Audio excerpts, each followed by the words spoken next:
देखिए, संसद में जो है दोनों सदनों से वक्फ संशोधन विधेयक जो है वो पारित हो गया है। अब राष्ट्रपति की मंजूरी मिलने के बाद ये एक कानून बन जाएगा। संसद में जदयू ने जो है इसका समर्थन किया है। अब इसके बाद से जदयू के जो मुस्लिम नेता हैं उनमें नाराज़गी है। पार्टी के कुछ नेताओं ने इस्तीफा भी दे दिया है। हम बात करेंगे जदयू के राष्ट्रीय मुख्य प्रवक्ता राजीव रंजन जी से।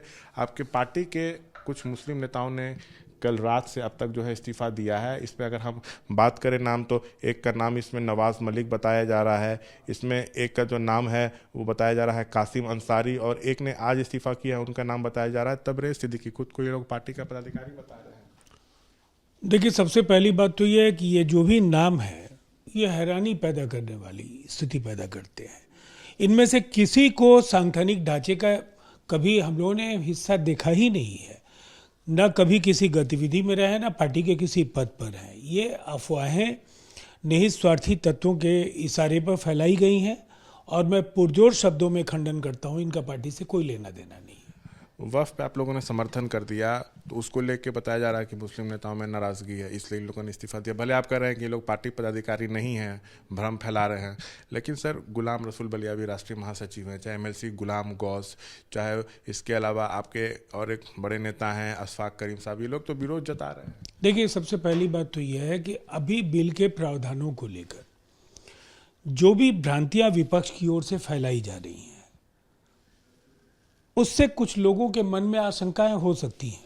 लेकिन जिन नेताओं का नाम आपने बताया वो पार्टी के साथ रहे हैं लंबे समय से और अभी भी हैं, और अब जब चीज़ें बिल्कुल स्पष्ट हो रही हैं तो ये साफ है कि अगर बिहार के करिश्माई मुख्यमंत्री नीतीश कुमार जी का साथ इस बिल के साथ है तो ये पारदर्शिता और निष्पक्षता की गारंटी है। ये गरीब मुसलमानों, पसमानदा मुसलमानों के लिए उम्मीद की एक किरण है और निसंदेह पार्टी इन भ्रांतियों के निराकरण के लिए लोगों के बीच जा रही है। लोगों को बताएगी कि जो लूट खसोट का एक अड्डा बन चुका था, जिसे लालू यादव ने,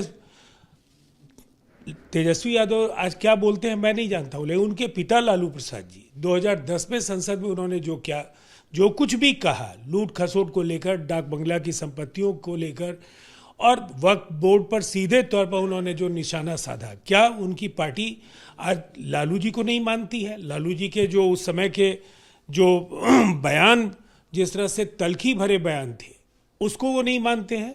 तो हमारा ये मानना है कि जो कमियां थी उनको सुधारा गया है।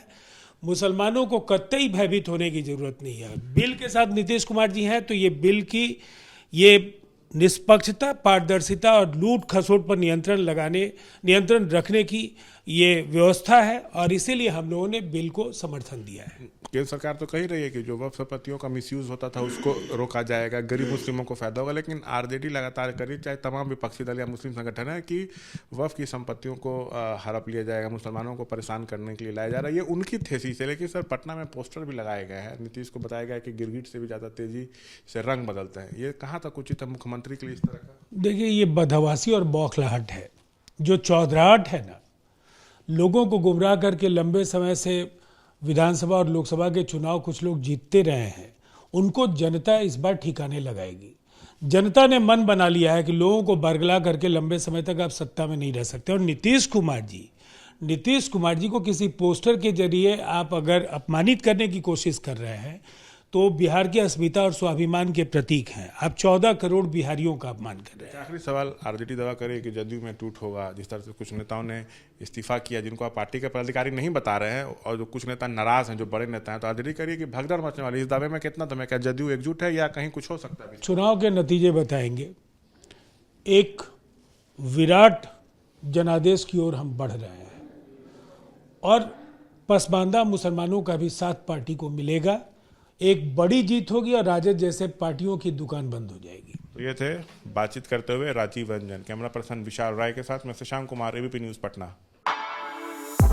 For exclusive and insightful videos, subscribe to our new channel ABP Live Premium.